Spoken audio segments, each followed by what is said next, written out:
खुदा, मैं धूप में बैठी हुई हूँ, मैं और मीरू धूप में बैठे हुए हैं। उफ खुदाया। दोस्तों सीमा ने आज फिर से लाइव आकर ये खुलासा कर दिया कि वो कोई सनातनी नहीं है। ये जो ढोंग कर रही है सनातनी बनने का, ये सब दुनिया के सामने फिर से खुलकर आ चुका है और सीमा के मुंह से फिर बेसाख्ता उफ खुदाया निकल आया है। और सीमा ने लाइव आकर कुछ और ऐसा कांड किया है जो मैं आज आप लोगों के साथ रखने वाला हूं। तो चलिए मैं आपको बताता हूं पूरी तफसील।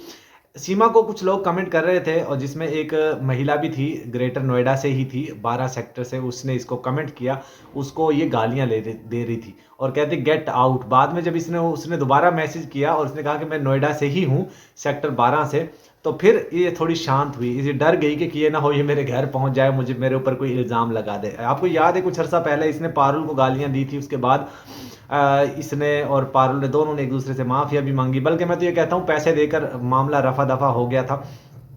तो इस दफा फिर सीमा ने वही काम किया है और बेसाख्ता सीमा के मुंह से उफ खुदाया निकल आया है। अरे तुम्हारे मुंह से तो भगवान निकलना था, हो राम, हे श्री कृष्णा, हे भगवान देवा, ऐसे करके तेरे मुंह से निकलना चाहिए। तेरे मुंह से क्यों उफ खुदाया निकला? जाहिर है सीमा तू कहीं ना कहीं अभी भी इन लोगों के डर से बैठी हुई है। डर से तुम्हें डरा धमका कर सनातन धर्म का प्रचार करवाया जाता है, वो तो सबको पता है, वरना तेरे मुंह से ये ना निकलता जो तूने यहाँ पे बोल दिया। शुरू में वीडियो क्लिप में आपने देखा, इसमें ये लाइव आई थी और उसमें इसने ये बड़ा खुलासा किया है। अच्छा कुछ चीज़ें और बता दूं, एक और चैनल है इसका, बहुत सारे लोग कहते हैं ये लाइव कब आती है, कैसे आती है। इसने एक नया चैनल बनाया हुआ है सैचन के नाम से, उस चैनल के ऊपर ये लाइव आती है और वहाँ पर ये अपनी मतलब लोगों के सामने वो रखती है। और बड़ी खबर तो ये है दोस्तों कि ये अब दोबारा से प्रकाश हॉस्पिटल में जो है जा चुकी है और किसी भी लम्हे इसके घर में बेबी गर्ल की रोने की आवाज़ आ सकती है। ये बात पक्की है, कंफर्म है, क्योंकि मेरे पास खबर है। रबूपुरा के बहुत सारे लोग हमारे साथ जुड़े हुए हैं जो हमें इन्फॉर्मेशन जानकारी देते हैं और वही मैं आप तक पहुंचा देता हूं। दोस्तों एक बात और बता दूं आपको, इस दफा जो पपीता रानी है वो इसके साथ नहीं जा रही, क्योंकि पपीता रानी का खुद का बेटा, देखिए जब इंसान गलत का साथ देता है ना तो अल्लाह उसको, भगवान उसको कहीं ना कहीं सजा जरूर देता है। अब बबीता रानी के बेटे का रोड एक्सीडेंट हुआ, उसमें उसकी कमर की हड्डी फ्रैक्चर हुई, पैर की हड्डी फ्रैक्चर हुई, सर में चोटें आई, बहुत ज़्यादा चोटें आई, तो वो अब मुकम्मल पैरालाइज है। डॉक्टर ने उसको बेड रेस्ट का बोला, इसलिए पपीता रानी अब वीडियो भी नहीं बनाती ज़्यादातर और इसके घर भी नहीं जाती, वरना तो आपने देखा ना रोज़ाना इसके घर में पहुंची होती थी। तो पपीता रानी इस दफ़ा नहीं जाएगी। इस दफ़ा इन्होंने, लप्पू ने अपनी बहन को बुलाया है जो इसके घर आएगी जाएगी, जो इसके साथ जहां भी इसने आना जाना होगा वही करेगी सारा कुछ। क्योंकि बबीता रानी तो, उसको तो कितना ट्रोल किया गया, कितना बुरा भला बोला गया, इवन यहाँ तक कि बबीता रानी का खुद इसने सामने वाला वो दिखा दिया। आपने देखा था ना लाइव में जब वो बबीता रानी यूं करके दिखा रही थी, देखा था ना। दोस्तों मैं हैरान होता हूँ, 45-55 साल वो बुढ़ी है बबीता रानी और उसको इतनी अकल नहीं है कि लाइव में बैठना है तो कैसे बैठना है, कैसे कपड़े पहनने हैं, किस तरीके से हमने बोलना है, क्या बातें करनी। बस कहती मैं ना जानू सच्चन सुच्चन है, सच्चन कौन है, मैं ना जानू नित्तर नुत्तर है, नित्तर कौन है। आपने सुनी थी ना वो ऑडियो क्लिप?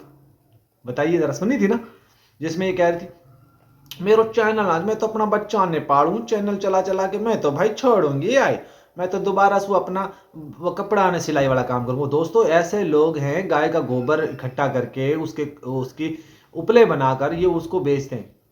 अब आप सोचिए, वैसे कहते हैं तुम लोगों को तो गाय का गोबर खाना चाहिए, तुम लोगों को तो भुखमरी नहीं होनी चाहिए, तुम लोगों को तो गाय का गोबर, शुद्ध देसी गोबर ही खाना चाहिए। अगर नहीं है तो बताओ, यहाँ पे बहुत पड़ा हुआ है हमारे पास, तो टिका नहीं जाता, इतनी गंदी स्मेल आती है उसमें से, हम तो उसको दूर फेंक कर आते हैं। अगर कहोगे तो तुम्हारी तरफ 2-4 कंटेनर भर के भेज देते हैं।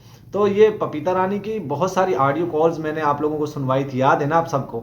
और इसके हस्बैंड की, बाबू राव की, वो भी, वो तो भाई मुझे यार बड़ी मज़ा आता है जब मैं इनकी बैंड बजाता हूँ ना, इतनी शांति मिलती है मुझे, इतना मतलब खुश हो जाता हूँ मैं।